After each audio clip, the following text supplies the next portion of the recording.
How important is नमाज in your life. आप खुद अपने आप से ये सवाल करें कि मेरी ज़िंदगी में नमाज की क्या अहमियत है और नमाज है क्या। Quran is way of life. वो आपको बताता है ज़िंदगी ऐसे गुजारोगे तो कामयाबी है, तो सक्सेस है, तो आप सही जा रहे हो, और अगर आपने ऐसी गुजारी तो नाकामयाबी है। क्यों पैसे आ रहे हो और बस खत्म हो जा रहे हैं, हमें पता ही नहीं चल रहा है। अभी तो सैलरी आई थी, अभी तो आधा महीना भी नहीं हुआ, कहाँ गया पैसा। बरकत नहीं है ना। अब बरकत कहाँ से आएगी? बरकत अल्लाह को याद करने से आएगी। अस्सलामु अलैकुम वरहमतुल्लाहि वबरकातुहू। वेल, सबसे पहले मैं हमेशा मेरे पुराने जो मेरा पिछला व्लॉग था उसमें भी मैंने आपको नमाज के बारे में बताया था। वो बताया था कि हर नमाज के बाद हमें कौन सा सूरा पढ़ना है, जिससे हमें क्या फ़ायदा होता है।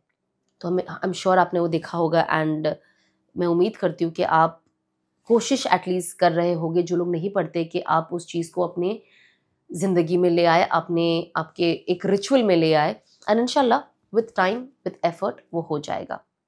अब नेक्स्ट क्या है? नेक्स्ट है हाउ इम्पोर्टेंट इज़ नमाज इन योर लाइफ। आप खुद अपने आप से ये सवाल करें कि मेरी ज़िंदगी में नमाज की क्या अहमियत है और नमाज है क्या। अल्लाह सुब्हानहू व तआला ने हमें क्यों 5 बार दिन में हुक्म दिया है कि हम नमाज पढ़े। और नमाज जो है, सबसे पहले जब इंसान कब्र में दफन होता है, सबसे पहले सवाल जवाब किसका होता है? नमाज का। तो आप सोचिए कि नमाज एक मोमीन की ज़िंदगी में कितनी इम्पोर्टेंट है। पर अफसोस, आप यकीन नहीं मानोगे, या शायद आपको पता भी होगा, एक बहुत बड़ा तबका है जो बिल्कुल ही नमाज नहीं पढ़ता, नमाज पढ़ता ही नहीं है। उसके बाद एक तबका है जो जब मन होता है, उसका जब मन होता है वो तब नमाज। कुछ होते हैं जो घूमने चले गए तो उनके लिए नमाज माफ है, इंजॉय करे, हॉलीडे करे। घर जब आओगे, जब आपके पास फ्री टाइम होगा तब आप पढ़ लेना। फिर एक और तबका है जो सिर्फ जुम्मा जुम्मा पढ़ता है, हफ्ते में एक बार वाइट सलवार कुर्ता पहन के टोपी वोपी लगा के मस्जिद में पहुंच जाते हैं। तो आप सोचिए कितनी इंपॉर्टेंट है आपके लिए नमाज। नबी पाक सल्लल्लाहु अलैहि वसल्लम फरमाते हैं कि जो शख्स 3 जुम्मा छोड़ दिया वो दीन से खारिज हो जाता है, इस्लाम से खारिज हो जाता है। वो मोमिन नहीं है, वो मुसलमान नहीं है। ये क्यों कहा है? सिर्फ ये बताने के लिए कि नमाज की इंपॉर्टेंस क्या है एक मुसलमान के लिए। अल्लाह सुब्हानहू व तआला ने क्या कहा है कि एक मोमिन में और एक गैर ईमान वालों में फ़र्क क्या है? सिर्फ नमाज। बाकी जो अल्लाह को नहीं मानता कि वो अच्छा इंसान नहीं है, बेशक है। क्या वो ईमानदार नहीं है? बेशक है। क्या वो लोगों की इज्जत नहीं करता है? बेशक करता है। क्या वो अपने काम में वफादार नहीं है? बेशक है। क्या वो अच्छी औलाद नहीं है? क्या वो अच्छा शौहर नहीं है? क्या वो अच्छा भाई नहीं है? बेशक है। लेकिन फर्क सिर्फ नमाज का है, जो आपको मुसलमान बनाता है। बाकी हर वो चीज़ है जो मुसलमान नहीं है, उनके अंदर भी बेहतरीन बेहतरीन क्वालिटी है। लेकिन अल्लाह ने हमें कितनी बड़ी नेमत से नवाजा है कि सबसे पहले तो बिना कुछ करे हमें एक मुसलमान के घर में पैदा किया, बिना कुछ करे आपको इस्लाम फ्री में फुकट में गिफ्ट किया। क्या किया आपने इस्लाम को पाने के लिए? कुछ नहीं। लेकिन अल्लाह ने हमें चुना, जो मुसलमान घर में पैदा हुए उन अल्लाह ने उन्हें चुना। पैदा होते बराबर ही आपको ईमान दिया, ईमान की दौलत दी, पर आपने इसका मजाक बना दिया। हम सब ने, आपने क्या, हम सब ने। देखिए, अच्छा और एक समझदार इंसान वही है जो खुद ढूंढे कि भाई मैं इस दुनिया में क्यों आया हूं, मुझे क्यों लाया गया है, मैं क्यों पैदा हुआ हूं। कुरान कहता है कि अल्लाह सुब्हानहू व तआला ने हमें इस दुनिया में सिर्फ और सिर्फ उनकी इबादत के लिए पैदा किया है। अब इंसान है, दुनिया में रहना है, कमाना है, घर चलाना है ना। इंसान की नफ्स भी है कि उसे ये भी चाहिए, वो भी चाहिए, इंजॉय भी करना है, घूमना भी, अच्छे कपड़े भी पहनना है, अच्छा खाना भी खाना है, हॉलीडेज भी करने हैं। हर चीज अल्लाह उससे नहीं रोकता। अल्लाह कहता है बेशक सब करो शरीयत के दायरे में। मैंने एक रूल्स एंड रेगुलेशन बनाया है। अब लोग कहते हैं हाय इस्लाम कितना टफ है। मैं मुसलमानों की बात कर रही हूँ, बाकियों को छोड़ दीजिए, वो क्या सोचते हैं, अल्लाह उनका दिल और दिमाग खोले। बट मैं मुसलमानों की खास बात कर रही हूँ। अल्लाह ने हमें क्या कहा है? सब एंजॉय करो शरीयत के दायरे में। How is Islam difficult? Islam is the most easiest.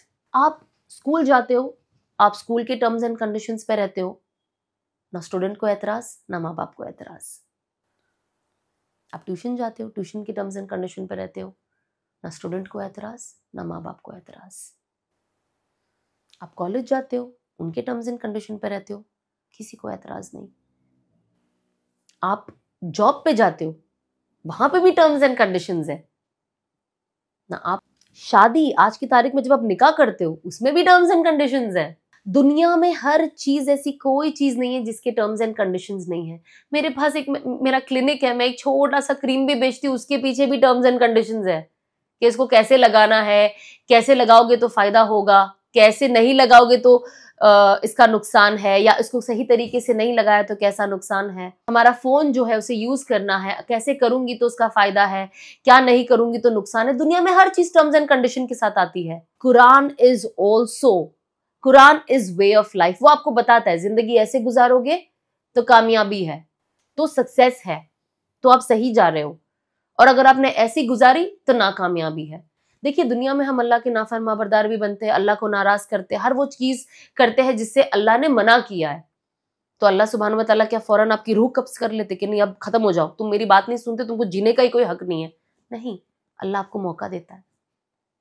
मेरा बंदा आज बदलेगा, आज मेरी तरफ आएगा, आज दीन को समझेगा, आज सही रुख पे आएगा, आज तौबा करेगा। मेरा बंदा अगर जिना पे है तो आज जिना छोड़ेगा। अगर मेरा बंदा सूद खा रहा है, इंटरेस्ट, आज वो ये चीज छोड़ेगा। मेरा बंदा अगर गैम्बलिंग कर रहा है, वो आज इस चीज को छोड़ेगा। मेरा बंदा लोगों के दिलों को तोड़ रहा है, आज इस चीज को छोड़ेगा। लोगों का हक खा रहा है, आज उस चीज को छोड़ेगा। नमाज नहीं पढ़ रहा मेरा बंदा, आज नमाज पढ़ना शुरू करेगा।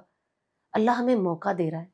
आज हमारे साथ कोई करे, आज मेरा एक क्लिनिक है, मेरी ऑफिस दूसरी है, अगर कोई मेरे से बदइखलाकी करे, कोई मेरी बात नहीं माने, मैं क्या करूंगी? फायर, कल से आने की जरूरत नहीं है। या शायद अगर मेरा दिल नरम है तो मैं कहूंगी तो मैं एक हफ्ते की मैं और मोहलत देती हूँ, सही काम करे तो ठीक, वरना आपका रास्ता अलग, मेरा रास्ता अलग, हम साथ काम नहीं कर सकते। यही है ना इंसान की नफ्स, यही तो इंसान करता है। लेकिन अल्लाह क्या करता है? अल्लाह आपको मौका पे मौका देता है, मौके पे मौका देता है। नहीं, मेरा बंदा आज बदलेगा, मेरा बंदा आज बदलेगा। पर बंदा बदलने को ही तैयार नहीं है। हम बस दीन की बातें करने में नंबर 1 हो गए, ऐसा नहीं, वैसा नहीं, ये नहीं, वो नहीं। बट कितना दीन हमारी जिंदगी में है और कितना दीन हमारे घरों में है? क्यों क्यों ये चीज हमारे घर से मिसिंग है? क्यों घरों में लोगों के बीच एक दूसरे में मोहब्बत नहीं है?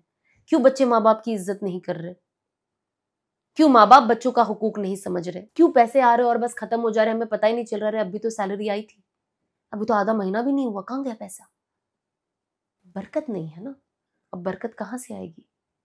बरकत अल्लाह को याद करने से आएगी। आपसे कसम उठाकर कह सकती हूँ, मैं अपनी पुरानी जिंदगी में इतना कमाती थी कि मैं आपको बता भी नहीं सकती। मेरी हैसियत के हिसाब से, मेरी जरूरत के हिसाब से बहुत ज्यादा था। पैसे रुकते नहीं थे। मैं कभी कभी आज सोचती हूँ, मैंने इतने सारे पैसे कमाए, गए कहाँ? लोगों ने चोरी कर ली है, भाग गए पैसा लेकर, और पैसे लेके भागने के बाद मुझ पे उल्टा दोष लगाया। कभी यहां खर्च हो गए, कभी वहां खर्च हो गए, सब चले गए। और जब मैं चेंज हुई ना, तो जब लोग मेरे पैसे लेके भाग गए, फिर मुझ पे तोहमतें लगाए और मुझे ही विलन बना दिया। मैंने अल्लाह को एक चीज कहा, मैंने कहा क्या बोलते हैं, मुझे फर्क नहीं पड़ता। अल्लाह तूने देखा है, तू जानता है कि सच क्या है इसके अंदर, बस मेरे लिए वही काफी है। दुनिया तो तोहमतें लगाती ही रहती है। लड़की हो तो character assassination is the most easiest thing to do. लड़की के कैरेक्टर पे हाथ उठा दो, खत्म, लड़की वहीं खत्म हो जाती है। And what is the result of this? जब चीजें बदली तो मैंने सोचा कि इसीलिए अल्लाह ने हराम रिश्तों से मना किया है। इसीलिए अल्लाह कहता है गैर महरमों से बात ना करो। जब आप गैर महरम से बात नहीं करोगे, जब आप हराम रिश्ते में नहीं रहोगे, तो आप पे तोहमत कौन उठाएगा? एक लड़की जब अपनी इज्जत की खुद हिफाजत करेगी तो कौन बात करेगा? भाई, ना मैं किसी से बात करती हूँ, ना मैं किसी से मिलती हूँ, ना मैं बाहर जाती हूँ, भाई मुझे मेरी इज्जत प्यारी है। नहीं भाई, अल्लाह इस चीज को पसंद नहीं करता, तो कौन सा गैर लड़का आपके लिए खड़े होकर आपके लिए गलत बात करेगा? आज हमें अपने आप को सेव करना है, क्योंकि आज जो माहौल है बहुत खराब हो गया है। तो ये सारी चीज हमारे अंदर कब आएगी? जब घर में नमाज की पाबंदी होगी, जब माँ और बाप फिक्र करेंगे कि मेरा बच्चा पूरी रात स्कूल के लिए तो पढ़ रहा है, नीट के एग्जाम के लिए तो पढ़ रहा है, कॉलेज के लिए तो पढ़ रहा है, डॉक्टर इंजीनियर बनने के लिए तो पढ़ रहा है, पर मेरे बच्चे ने जो असल हुकूक है अल्लाह के, क्या उसको फॉलो किया? क्या मेरे बच्चे ने फजर पढ़ी? क्या मेरे बच्चे ने जोहर पढ़ी? क्या मेरे बच्चे ने असर पढ़ी, मगरिब पढ़ी, इशा पढ़ी? क्या अगर मेरी बेटी है तो क्या वो हिजाब कर रही है, हिजाब में पढ़ाई कर रही है? ये माँ बाप का फर्ज है। जहां जिस घर में ये चीज नहीं है, जहां माँ बाप बच्चों के दीन पे फोकस नहीं कर रहे, वहां बच्चे भी गुमराह है, माँ बाप भी गुमराह है। But that is not the end. हम तो भी दीन का इल्म हासिल करके अल्लाह की तरफ वापस जा सकते हैं। There is always a chance. अल्लाह सुब्हानहू व तआला ने जितना कुरान में फॉरगिवनेस, पनिशमेंट से डबल बार लिखा है, ताकि इंसान ना उम्मीद ना हो। हमारे पास अभी भी मौका है मेरे भाइयों और बहनों कि हम नमाज की पाबंदी करें, हमारे घर को नमाज की बरकतों से भर दे।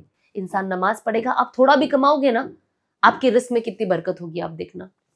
जो मैं इसके पहले कह रही थी, यही कह रही थी कि पुरानी जिंदगी में इतना पैसा, जीरो बरकत। हॉस्पिटल में कभी जा रहा है, कभी ये इलाज में जा रहा है, कभी मेरी गाड़ी का एक्सीडेंट हो जा रहा है, कभी टायर ये हो जा रहा है, कभी ये हो रहा है, पता नहीं क्या क्या प्रॉब्लम्स। पैसे आए खत्म। अब क्या हो रहा है, प्रॉब्लम्स जो आने वाली होती वो आती। अल्लाह सुब्हानहू व तआला क्या करते हैं, आपकी प्रॉब्लम जिंदगी से निकाल नहीं देते, उसकी सॉल्यूशंस आपके लिए बेटर कर देते हैं, जो आपके दिल को राहत देता है। तो हम कोशिश करें कि हम उस चीज पे यकीन रखें कि प्रॉब्लम्स आएगी, लेकिन अल्लाह उसे आफियत और आसानी के साथ, बरकत के साथ हमारी जिंदगी से बाहर निकालेगा। तो सबसे पहले हमारा फोकस होना चाहिए, हम अपनी नमाज पढ़े, नमाज को सही करें, लोगों से पूछे, बताए कि भाई मैं ऐसी नमाज पढ़ रही हूँ, क्या ये नमाज सही है? और इसमें कोई शर्माने वाली बात नहीं होती है। आप उनसे पूछे जो आपके और आप तक बीच में बात रखे।